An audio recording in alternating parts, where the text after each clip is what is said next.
میں ان سے ادباً گزارش کرنا چاہتا ہوں کہ ہماری قوم کے اس مستقبل کو تابناک بنانے کے لیے آپ جدوجہد کیجیے. ہمارے پاس پیسہ بہت ہے، انڈسٹریز بہت ہیں، 3000 انڈسٹریز ہیں تاندور کے اندر. ہم اپنے بچوں کو صرف پیسہ چھوڑ کر اگر جائیں گے تو کوئی فائدہ نہیں ہے. یہ کون سی عقل مندی ہے؟ یہاں سے اعلیٰ تعلیم کے لیے آپ ایک لڑکا یا لڑکی کو حیدرآباد بھیج رہے ہیں 150 کلومیٹر. روز بچے جاتے ہیں اور روز آتے ہیں. یہ ایک جوئے شیر لانا ہے. اگر یہاں ایک اچھا جونیئر کالج مسلم لڑکیوں کے لیے کھل جائے، ڈگری کالج مسلم لڑکیوں کے لیے کھل جائے، تو ہماری بچیوں کا مستقبل اور بچوں کا مستقبل بڑا تابناک ہو سکتا ہے. یہ ایک ڈرا بیک ہے جس کو میں نے آپ کے سامنے رکھنے کی کوشش کیا. اب رہی بات آج کے اس تعلیمی مظاہرے پر، مجھے سب سے زیادہ خوشی ہوئی اس حیثیت سے کہ نیشنل ہائی اسکول کی قیادت اور اس کے ناظم، اس کے محتمم اور اس کے پرنسپال ایک عالم دین ہے. اور جس اسکول کی سرپرستی ایک عالم دین کے ہاتھوں میں ہو تو یہ سب سے مضبوط اور مستحکم تربیت گاہ ہو سکتی ہے. اس بات کا ہم خیال کرنے کی کوشش کریں، کیونکہ عصری تعلیم کے ساتھ ساتھ بچوں کی مذہبی تربیت، مجھے بڑی خوشی ہوئی کہ یہاں پر طالبات نے اسماء الحسنہ کا مظاہرہ پیش کیا، یعنی اللہ تعالیٰ کے 99 ناموں کو بڑی خوبصورتی کے ساتھ انہوں نے یہاں پر بیان کیا. یہ کوئی چھوٹا کام نہیں ہوتا. اگر آپ احادیث میں دیکھیں، اس کے لیے ان لوگوں کو بشارت سنائی گئی جنت کی جو اللہ تبارک و تعالیٰ کے 99 نام زبانی یاد رکھتے ہیں. سبحان اللہ، اللہ کے نام ہیں. انہی ناموں کے وسیلے سے ہم دعا کرتے ہیں تو اللہ تعالیٰ ہماری دعا کو قبول فرماتا ہے. یہ اللہ کے نام ہے، اس کو زبانی یاد دلایا گیا. حقوق پر بچوں نے بہترین مظاہرہ کر دکھایا. اسلامی تربیت پر بچوں نے ایک اچھا مظاہرہ کیا. یہ بچوں کے سنہری مستقبل کی دلیل ہے. کیوں؟ ایک بنیادی بات کو آپ سمجھنے کی کوشش کریں. اسکول صرف تعلیم لینے کی جگہ نہیں ہوتی، بلکہ یہ نسل پروری کی جگہ ہے جہاں نسلوں کو تیار کیا جاتا ہے. اسکول کی انتظامیہ کی جو سوچ ہوتی ہے، جو سمجھ ہوتی ہے، اسی سوچ اور سمجھ پر بچوں کا مستقبل طے کروایا جاتا ہے. اگر اسکول کی انتظامیہ بچوں کو حد درجے آزاد بنانا چاہتی ہے، یہ انتظامیہ کے ہاتھ میں ہے. اور انتظامیہ اگر بچوں کو قوم اور ملت کا امام بنانا چاہتی ہے تو یہ بھی انتظامیہ کے ہاتھ میں ہے. اسی لیے آپ دیکھیں کہ بعض اسکولوں کے اندر بچوں کو اتنا ماڈرن بنایا جاتا ہے کہ وہ بچے نہ قوم کے ہوتے ہیں، نہ امت کے ہوتے ہیں، نہ والدین کے ہوتے ہیں. بعض اسکول ایسے ہوتے ہیں جہاں پر قومی اقدار اور مذہبی تعلیمات کے سامنے بچوں کو جکڑا جاتا ہے تو بچے قوم و ملت کے لیے بھی فائدہ مند ہوتے ہیں اور والدین کے لیے بھی سب سے بڑا سرمایہ بنتے ہیں. لیکن ان اسکولوں کی کامیابی کب ہوتی ہے؟ میں ایک دو تین چیزیں استفسار کے طور پر والدین کے سامنے پیش کرنا چاہتا ہوں کہ اولاد کی تربیت کی مکمل طور پر ذمہ داری یہ صرف اسکول کی نہیں ہوتی، بلکہ اسکول سے بڑھ کر والدین کی ہوتی ہے. اسکول سبق سکھاتا ہے، پڑھنے کا طریقہ بتاتا ہے، اصول بتاتا ہے، ضابطہ بتاتا ہے، لیکن والدین اس پر عمل کرواتے ہیں اور اپنی اولاد کے مستقبل کو سنوارتے ہیں. یہ بنیادی ذمہ داری ایک ماں کی ہوتی ہے. ایک ماں کی. ہمارے پاس ہماری سوچ میں ایک تھوڑی سی غلطی ہے، اس سوچ کی اصلاح کریں. وہ کیسے؟ اسکول کی انتظامیہ سے آ کر بعض پیرنٹس جھگڑا کرتے ہیں کہ ہم سالانہ اتنی فیس آپ کو دے رہے ہیں لیکن ہمارے بچے کے اندر قابلیت کیوں نہیں آ رہی ہے. لڑتے ہیں، جھگڑتے ہیں، لیکن والدین یہ خیال نہیں کرتے کہ انہوں نے اسکول کی انتظامیہ کے ساتھ کیا تعاون کیا ہے۔ پہلا احتساب والدین کریں، بچہ جب اسکول سے آتا ہے کتنے فیصد والدین ایسے ہیں جو بچے کا ہوم ورک چیک کرتے ہیں، کلاس ورک چیک کرتے ہیں، یا اسکول میں جو پڑھایا گیا ہے اس سبق کو سننے کی کوشش کرتے ہیں؟ نہیں۔ ہماری قوم کے اندر ایک ذہنی طور پر پسماندگی یہ ہے کہ بچہ صبح 9 بجے اسکول آتا ہے، 4 بجے گھر جب واپس آتا ہے تو 5 بجے بچے کو تیار کر کے ٹیوشن بھیج دیتے ہیں، جاؤ ٹیوشن کو۔ لیکن ایک ماں ہونے کی حیثیت سے ایک ماں اس کا جائزہ لیتی ہے؟ نہیں۔ جب ماں توجہ نہیں دے گی تو اساتذہ کا اس میں قصور کیا ہے؟ نمبر 1۔ نمبر 2، ہم والدین کی ایک سب سے بڑی غلطی کیا ہے کہ خصوصاً امت مسلمہ میں، مسلم ماحول میں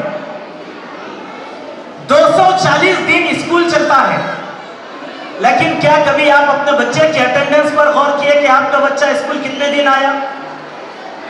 ہم لوگوں کی عادت ہے جس کو ہماری علاقائی زبان میں ایک محاورے کے طور پر یہ کہتے ہیں کہ بیگانے کی شادی میں عبداللہ دیوانہ۔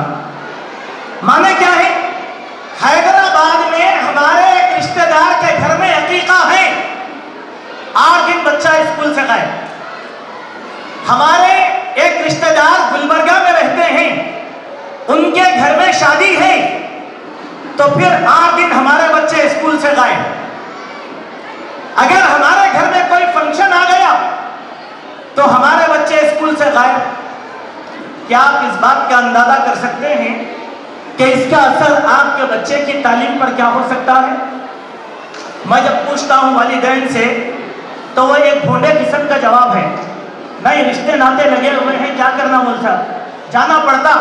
آپ جائیے، آپ کے گھر والوں کو بھیجیے، شادی میں سارے لوگ جانے کی ضرورت نہیں، گھر کا ایک نمائندہ شریک ہو جائے گا تو حق ادا ہو جائے گا۔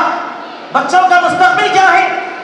یہ ایک بنیادی طور پر ہماری ملی کمزوری ہے، اس کمزوری کو دور کرنا ہمارے لیے سب سے زیادہ ضروری ہے۔ ایک بات۔ دوسری بات، اس کے برخلاف آپ غیر مسلموں میں دیکھیں، ہمارے ملک ہندوستان میں غیر مسلموں کا تعلیمی تناسب 64% ہے اور مسلمانوں کا تعلیمی تناسب 24% ہے۔ بس 24% مسلمان، یعنی ہر 100 میں 24 مسلمان ایسے ہیں جو SSC تک اپنے بچوں کو تعلیم دلاتے ہیں۔ SSC کے بعد اللہ مالک ہے، بہت کم لوگ ہیں جو آگے بڑھاتے ہیں بچوں کو۔ لیکن غیر مسلم 64% اپنے بچوں کو گریجویشن کی تعلیم دیتے ہیں۔ ان کی شادیاں چھٹیوں میں ہوتی ہیں، ان کی خوشیاں چھٹیوں میں ہوتی ہیں۔ آپ اس کا تجزیہ کرنے کے لیے کبھی آپ کے رشتہ دار بنگلور میں رہتے ہوں یا چنئی مدراس میں رہتے ہوں، یا آپ کے کوئی رشتہ دار کیرلا میں ہوں، آپ ان کو شادی کی دعوت دے کے دیکھیے کہ کتنے لوگ آپ کی بارات میں آتے ہیں۔ کوئی نہیں آتے، کوئی نہیں آتے۔ کیوں؟ یہ بتا کہ نہیں بھائی ہمارے پاس تعلیمی دن ہے، 1 نمبر بھی اگر کم آ گیا تو ہمارے بچے کا مستقبل خراب ہو جائے گا۔ ہم نیت ہے شکریہ جزاک اللہ خیر، آپ بول کر دیکھیے رشتہ داروں کو، آپ بول کر دیکھیے رشتہ داروں کو۔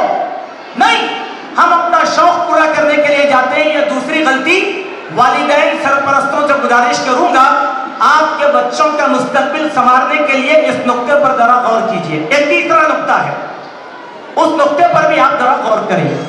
نمبر 1، اسکول کی تعلیم کی فیس ہم لوگ پابندی سے ادا کرنے کے قائل نہیں۔ خصوصاً ہم مسلمان معاشرے کے اندر ایک برائی ہے، ہم لوگ کیا کرتے ہیں، 3 مہینے کی فیس، 4 مہینے کی فیس، 1 سال کی فیس بچوں کی جو ہے اسکول کو ادا نہیں کرتے۔ آپ بتائیں، جب آپ بچوں کی فیس ادا نہیں کریں گے تو بچوں کو علم کی خوراک کیسے ملے گی؟ اب ہم بہانے بناتے کیسے، نہیں ابھی پیسے نہیں ہیں ہمارے پاس، پیسے آج بعد دیں گے، اخراجات بہت زیادہ ہیں۔ میری ماں بہنوں ذرا اپنے دل سے سوال کر کے دیکھو، کسی کی شادی ہے رشتہ داروں کی، آپ تحفہ دینے کے لیے کتنا پیسہ خرچ کرتے ہیں؟ بغیر تحفے کے ہم نے کہا کوئی بھی آدمی شادی میں کی شادی ہے خلیرے ممیرے پھپیرے چچیرے، لیکن ہم کم سے کم نئے، میرا ایک سوال آپ سے ہے کہ کیا آپ نئے کپڑے شادی میں نہیں پہنیں گے تو شادی رک جائے گی؟ لیکن آپ کے بچے کی فیس ادا نہیں کریں گے تو تعلیم رک جائے گی۔ آپ اسکول میں دیکھیں اللہ کے نبی نے کیا کہا؟ والدین کا سب سے بہترین صدقہ جو اللہ کی طرف سے زیادہ خرچ آج کے زمانے میں تعلیم پر کرنا چاہیے۔ تعلیم پر، کیوں؟ تعلیم ایک طاقت ہے۔ قرآن مجید کے ذریعے سے میں آپ کے سامنے دیتا ہوں۔ قرآن مجید میں سلیمان علیہ السلام نے اپنے دربار کے لوگوں سے کہا ہے کوئی ایسا میرا درباری جو ملکہ سبا بلقیس کا تخت میرے دربار میں ترنت لا کر رکھ دے۔ تو ایک جن تھا، جن کر رکھ دوں گا، اور لا کر رکھ دیا اس نے۔ یہ علم کی طاقت کہاں سے آئی؟ یہ علم کی قوت کہاں سے آئی؟ آپ کی اپنی صلاحیت دولت کی شکل میں اپنی اولاد پر خرچ کرنے کی وجہ سے یہ چیز آتی ہے۔ تو میں اپنے پیرنٹس سے گزارش کروں گا کہ وہ اس تیسری کمزوری کو بھی آپ دور کرنے کی کوشش کریں تاکہ آپ کے بچوں کے اندر صلاحیت آئے۔ چوتھی بات، ہم لوگوں کے پاس ایک سائیکالوجی ہے جو بٹھائی گئی ہمارے پاس، اچھا اسکول ہو۔ آپ ذرا مجھے ایک سوال کا جواب دیجئے، اچھے اسکول کے معنی آپ کے پاس کیا ہیں؟ اچھے اسکول کے معنی کیا ہیں؟ بلڈنگ اچھی ہو، بینچز اچھے ہو، فرش اچھا ہو، اسٹاف اچھا ہو۔ ایک دوسری بات، یہ سائیکالوجی میں ہم لوگ کیا کرتے ہیں؟ بچے کا مستقبل تباہ کر دیتے۔ کیسے؟ آج آپ کا بچہ نیشنل اسکول کے اندر پڑھ رہا ہے، اب آپ کے دماغ میں ایک بات آتی، اے نہیں یہ تو ہمارے مسلمانوں کا اسکول ہے، کیا پڑھائی ہو رہی؟ کیا کریں گے؟ ہمارے بچے کو ہم کانوینٹ میں ڈالیں گے۔ سنیں وہ کانوینٹ بہت اچھا ہے۔ آپ کے دل سے ایک سوال کرتا ہوں، جو کتابیں نیشنل اسکول میں پڑھائی جاتی ہیں، کیا کانوینٹ اسکول میں کوئی اور کتاب پڑھائی جاتی ہے؟ نہیں۔ گورنمنٹ کا اصول ہے، گورنمنٹ کا اصول 7ویں جماعت سے لے کر 10ویں جماعت تک وہ کتابیں پڑھائی جاتی ہیں جو گورنمنٹ فراہم کرتی ہے۔ گورنمنٹ کی کتابیں، گورنمنٹ کی کتابیں پڑھائی جائیں۔ پھر یہ آپ نے اپنے ذہن میں سوچا کیسے کہ یہ اسکول اچھا ہے، یہ اسکول اچھا ہے؟ میں آپ کو ایک چیز بتاتا ہوں۔ لوگ کہتے ہیں نہیں وہ اسکول بہت اچھا ہے، کیوں؟ وہاں پر پی ایچ ڈی کرے ہوئے ٹیچرز ہیں، ایم ایڈ ٹیچرز ہیں، بی ایڈ ٹیچرز ہیں۔ ایک بات تجربے کی طور پہ آپ اپنے ذہن میں رکھیں کہ سارے اسکول کا 14 اسٹاف اگر ایم ایس سی کرا ہوا ہے، پی ایچ ڈی کرا ہوا ہے، آپ کے بچوں میں صلاحیت نہیں آئے گی جب تک کہ ٹیچر محنت کش نہ ہو۔ محنتی ٹیچر چاہیے، آپ بچوں کے لیول پر اتر کر پڑھانے والے ٹیچریں چاہیے۔ جب تک محنت کش ٹیچر نہ ہو آپ کے بچوں کے اندر صلاحیت پیدا ہونے والی نہیں ہے۔ یہ بھی ایک ڈرا بیک ہے امت مسلمہ کا کہ اسکولوں کو چینج مت کریے۔ آپ جو اسکول میں آپ کا بچہ پڑھ رہا ایس ایس سی تک وہیں پر پڑھیں، ورنہ آپ کا بچہ باکسنگ کٹ بنا دیا جائے گا۔ یہ اسکول والے الگ پڑھائیں گے، وہ اسکول کا ڈھنگ پڑھانے کا الگ ہوگا۔ پریشان کون؟ آپ کا بچہ۔ اگر آپ کا بچہ نیشنل اسکول میں فرسٹ ان کلاس ہے، اگر وہ دوسرے اسکول میں چلے جائے گا تو آپ کا بچہ لاسٹ ان کلاس ہو جائے گا۔ اب آپ بولیں گے یہ کیسے؟ میرا بچہ فلاں اسکول میں تھا تو فرسٹ تھا اور یہاں آیا تو لاسٹ کیوں ہوا؟ یہ آپ کی غلطی کا نتیجہ ہے۔ آپ نے اپنے بچے کو باکسنگ کٹ بنا کر تجربہ گاہ بنا دیا۔ آپ کے بچوں کو ہر اسکول میں آپ کے بچے پر تجربہ کر لیا، اسی لیے آپ کی صلاحیت سب سے زیادہ کم ہوئی۔ یہ ان باتوں کا خیال ہمارے پیرنٹس کو کرنا بہت زیادہ ضروری ہے تاکہ ہمارے بچوں کا مستقبل جو ہے تباہ ہونے سے بچ جائے اور ہمارے بچے جو ہے ترقی یافتہ بن جائے۔ ایک اور بات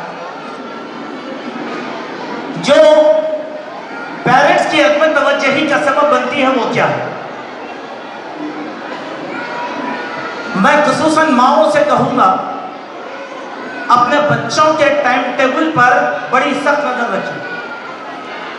آپ کا بچہ اسکول جا رہا ہے اور اسکول سے کب آ رہا ہے, ٹیوشن جا رہا ہے, ٹیوشن سے کب آ رہا ہے, دوستوں کے ساتھ کھیلنے جا رہا ہے, کس معیار کے دوست آپ کے بچے کے دوست ہیں, اس پر کڑی نظر رکھنا مسلم امت کے لیے بہت زیادہ ضروری ہے.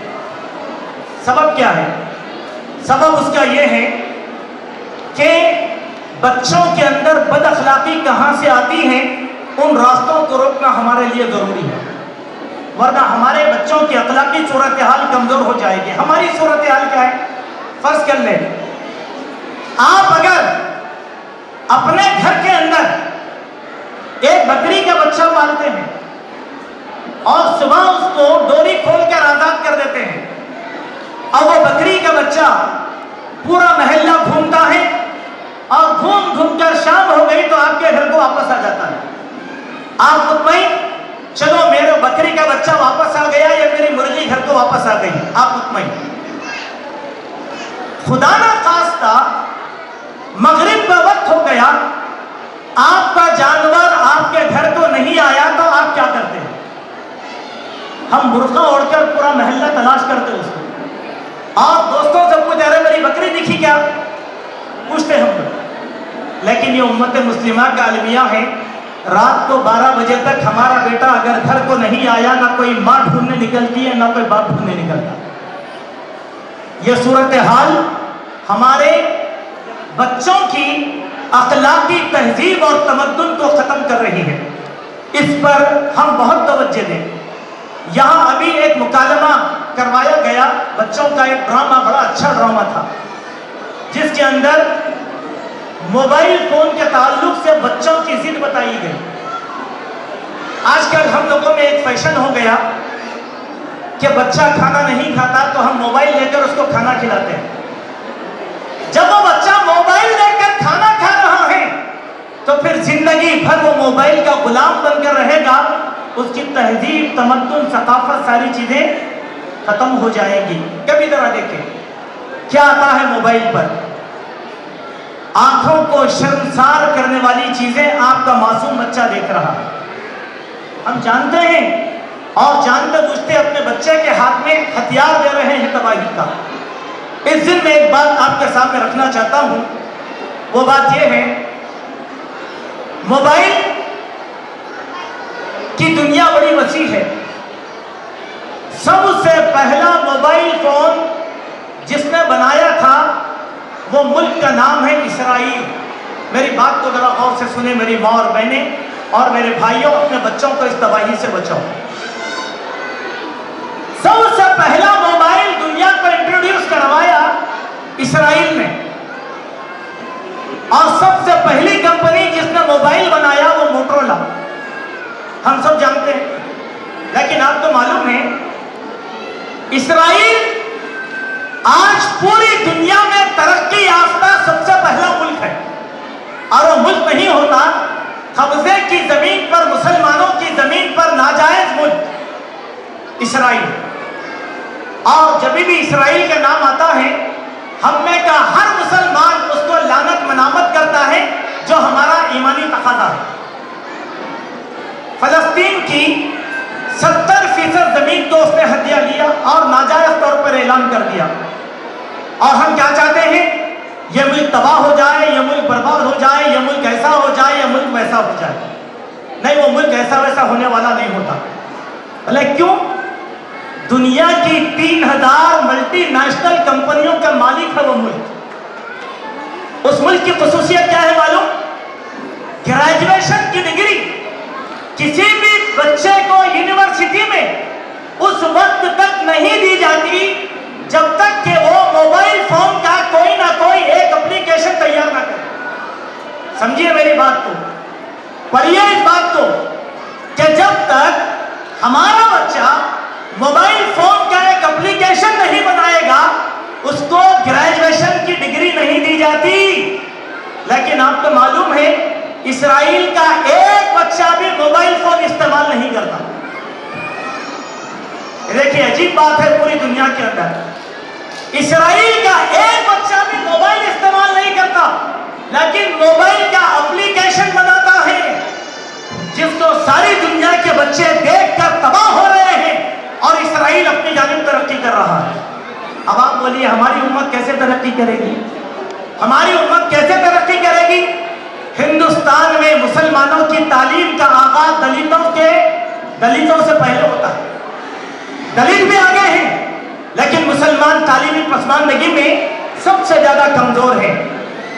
میرے بھائیوں، یہ چند فکری باتیں تھیں جس کو میں نے آپ کے سامنے بالاختصار اسی لیے رکھنے کی کوشش کیا کہ اسکول کے معاملے میں ہم جو غلطیاں کر رہے ہیں ان غلطیوں کی اصلاح کرنے کی کوشش کریں۔ ایک آخری بات کہتا ہوا میں اپنے اس اظہار خیال کو، یہ کوئی تقریر نہیں ہے، اگر چاہتا تو قرآن اور سنت کے دلائل سے بہت اچھی تقاریر کر سکتا تھا، لیکن یہ موقع نہیں ہے۔ میں یہ چاہتا ہوں کہ آپ کے ذہن کو پڑھوں اور آپ کے ذہن کو تبدیل کرنے کی کوشش کروں۔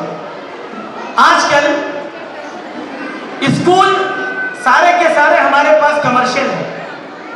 جتنے بھی بچے اسکول کو جا رہے ہیں ماشاءاللہ اچھی بات ہے، لیکن آپ کو معلوم ہونا چاہیے کہ بہت سے غریب والدین آج بھی اپنے بچوں کو اسکول بھیجنا نہیں چاہتے، نہیں بھیج رہے۔ قوم کے ذمہ داروں کی یہ ذمہ داری ہوتی ہے کہ وہ اسکول کے دنوں میں ایسے غریب بچوں کا گاؤں میں، قریوں میں، دیہاتوں میں، محلوں میں، رشتہ داروں میں سروے کریں اور ہر مسلمان بچے کو اسکول میں بھیجنے کی کوشش کریں۔ کیوں؟ بہت سے لوگ آج سمجھتے ہیں گورنمنٹ اسکول میں پڑھانے کے لیے۔ میں ایسے پیرنٹ سے کہوں گا آپ پرائیویٹ اسکول میں نہیں پڑھاتے تو گورنمنٹ اسکول میں پڑھائیے بچوں کو۔ ہمارے تلنگانہ کے گورنمنٹ اسکول بہت اچھے ہیں، بڑے معیاری ہیں، خصوصاً ہمارے لڑکے اور لڑکیوں کے لیے تلنگانہ مائنرٹیز ریزیڈنشل اسکول جو بنائے گئے ہیں وہ انتہائی معیاری اسکول ہیں۔ میں ایک عالم دین رہتا ہوا یہ بات آپ کے سامنے کہہ رہا ہوں۔ لوگوں میں غلط فہمی ہے کہ گورنمنٹ کے اسکول اچھے نہیں ہیں۔ آپ کو بتاتا چلوں اللہ نے مجھے بہت خوشحال بنایا، لیکن میری بیٹی بھی ٹمریز کے اندر پڑھتی ہے، اور ٹمریز کا معاملہ بتاتا ہوں آپ کو، کسی بھی لڑکیوں کے دینی مدرسے سے زیادہ محفوظ جگہ ہے ٹمریز۔ یہ بہت بڑی بات ہے سمجھنے کے لیے۔ اگر آپ ایسے اسکولوں میں نہیں بھیجتے، ٹمریز میں آپ کے بیٹیوں کو ڈالیے، آپ کے بیٹوں کو داخلہ دلائیے، حکومت کی نگرانی میں بڑی اعلیٰ تعلیم اور معیاری تعلیم آپ کو دی جائے گی، اور یہاں کے بچے قابل بنیں گے، اور ایسے بچوں کو کل کے دن نوکریاں بھی فراہم کی جائیں گی۔ یہ زمانہ انقلاب کا زمانہ ہے، یہ زمانہ تعلیمی انقلاب کا زمانہ ہے۔ جو قوم تعلیم میں آگے رہتی ہے وہی قوم دنیا کے اندر حکمرانی کرتی ہے۔ جو قوم تعلیم میں پسماندہ بن جائے گی وہ قوم کبھی ترقی کرنے والی نہیں ہوتی۔ ایک آخری بات میرے بھائیوں، آزادی کو ہوئے 76 سال ہوئے۔ 76 سال سے پہلے اس ملک میں صرف مسلمانوں کی حکومت تھی، نو ڈاؤٹ۔ ایک طرف آصف جاہی ریاست، دوسری طرف آپ دیکھیں عادل شاہی ریاست، تیسری طرف مغلیہ حکومت، کرناٹک کے علاقے میں سلطان ٹیپو کی حکومت۔ کب؟ آج سے آزادی سے پہلے تک 1946 تک بھی یہاں کے حکمران مسلمان تھے۔ کیا آپ سمجھتے ہیں کیا مسلمانوں نے تعلیم پر محنت نہیں کی؟ پورے ہندوستان کو تعلیم سے روشناس کروایا مسلم حکمرانوں نے۔ یہ تاریخ کا غلط بات ہے۔ ہم کو بتایا جاتا ہے کہ مسلمانوں نے کچھ بھی نہیں کیا، نہیں، مسلمانوں نے بڑی بڑی تعلیم گاہیں قائم کی ہیں۔ اس کی سب سے پہلی مثال میں آپ کو دیتا ہوں کہ بہمنی سلطنت کے حکمرانوں کی، جو بیدر کے حکمران تھے، 1440 عیسوی میں ایشیا کی سب سے پہلی یونیورسٹی ان حکمرانوں نے قائم کیا تھا۔ بیدر زیادہ دور نہیں ہے، ہم سے 100 کلومیٹر ہے۔ آپ جا کر دیکھیے، بیدر میں انٹرنیشنل لیول جو بچے افریقہ اور انگلینڈ سے تعلیم حاصل کرنے کے لیے آئے تھے ان کے نام بھی آج وہاں پر لکھے ہوئے ہیں. ہمارے بادشاہوں نے تعلیم کی بڑی خدمت کی ہے, مسلم بادشاہوں نے. اسی لیے آزادی کے بعد عملی طور پر مسلمانوں کو تعلیم سے پسماندہ بنایا گیا. یہ ہماری مجبوری تھی. اسی لیے آج ہمارا تناسب 24% ہے. اس کو بڑھانے کی ضرورت ہے, اس کو بڑھانے کی ضرورت ہے. دولت نہیں, شہرت نہیں, حکومت نہیں, تعلیم سے اپنے آپ کو لیس کر لو, دنیا ہمارے قدموں میں نکلے گی. اور آج پچھلے 74 سالوں میں 2 مشہور لوگوں کو اس ہندوستان نے پیدا کیا. دونوں بھی مسلمان تھے. ایک عبد الکلام تھے, ایک ابو الکلام تھے. ایک عبد الکلام تھے, ایک ابو الکلام. اور میں سمجھتا ہوں آج ان بچوں نے مظاہرہ کیا, اگر ہماری مائیں تھوڑی سی محنت کریں گی ان میں سے بھی عبد الکلام پیدا ہوں گے اور ان میں سے بھی ابو الکلام پیدا ہوں گے. یہ چند باتیں تھیں جس کو میں نے آپ کے سامنے رکھنے کی کوشش کیا. اللہ تعالی ہم سب کو حسن عمل کی توفیق اور سعادت نصیب فرمائے.